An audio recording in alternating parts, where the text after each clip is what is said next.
முட்டை பிடிக்காதுன்றது விஷயமா இல்ல இந்த 500 ரூபாய் விஷயமா? வேணாம் அந்த 500 ரூபாய் வேணாம். அவளுக்கு முட்டையே பிடிக்காது.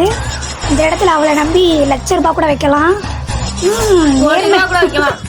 மது, நீ இங்கே இரு, நான் வந்துடுறேன். நானும் உங்க கூட தான் வருவேன். இந்த கூடையே சுத்துற செவ்வாழையை வச்சுக்கிட்டு ஒரு சஸ்பென்ஸும் பண்ண முடிய மாட்டேங்குது. அடி வாங்கிடுவேன். இங்கே இரு. ஆக்சுவலி இது ஒரு ஈட்டிங் கேம். அவளுக்கு பிடிக்காத ஒரு பொருளை இதில் ஆட் பண்ண போறோம். அதனாலதான் அவளை கட்டிட்டு வந்திருக்கோம் தனியா. கொஞ்சம் ரைஸ் டக்குன்னு தர என்னது இது? ஆக்சுவலி என்னன்னா இதுதான் கேம். இதுல ஒவ்வொருத்தரையும் ஒரு அமௌண்ட் இருக்கு. இதை நீ சாப்பிட்டுட்டு நீ இந்த அமௌண்ட் எடுத்துக்கலாம். ஓகே, சாப்பிடவும் செஞ்சுக்கலாம், காசை எடுத்துக்கலாம். இதுல ஒண்ணு இன்னும் சரியா கவனிக்கலன்னு நினைக்கிறேன். நல்லா பாரு. நான் முட்டை சாப்பிட மாட்டேன் தெரிஞ்சு அதுல 500 ரூபாய் வச்சிருக்காங்க. மித்ததுல 10 ரூபா தான். ஏழை இப்படி பண்ண டெத் அமௌண்ட். முட்டையை சாப்பிட்டா 500 ரூபா. அதுவும் ஆஃப் ஆயில். ஃபர்ஸ்ட் எதை எடுப்பேன்? மஞ்சு ஓவன்.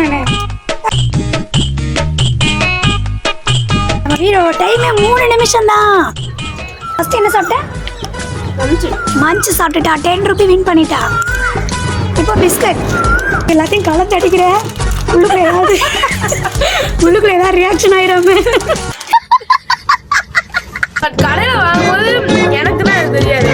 ஆனா பாதி எனக்கு தெரியாது, முழுசு எனக்கு தான். அதுவும் என்னடா பிடிக்குமா அதெல்லாம் பேக்குறான். அதனாலதான் என்னமோ சொல்லுவாங்களே, லட்டுல வச்சு நினைச்சியா தாஸ்? அவளுக்கு முட்டையில வச்சேன். ரெண்டாவது என்ன முடிச்ச?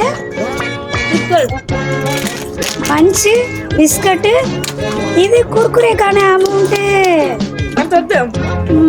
என்ன வேணும்? எடு டக்குன்னு போய் ஓடி போயிடு.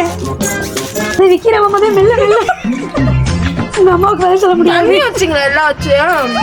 இல்ல, முட்டை பிடிக்காதுன்றது விஷயமா இல்ல இந்த 500 ரூபாய் விஷயமா? வேணாம் அந்த 500 ரூபாய் வேணாம். அவளுக்கு முட்டையே பிடிக்காது. இந்த இடத்துல அவளை நம்பி ₹1,00,000 கூட வைக்கலாம். நேர்மையான பிள்ளைதான். பிடிக்காததுக்காக காசையே வேணாம் என்று தூக்கி போட்ட மது.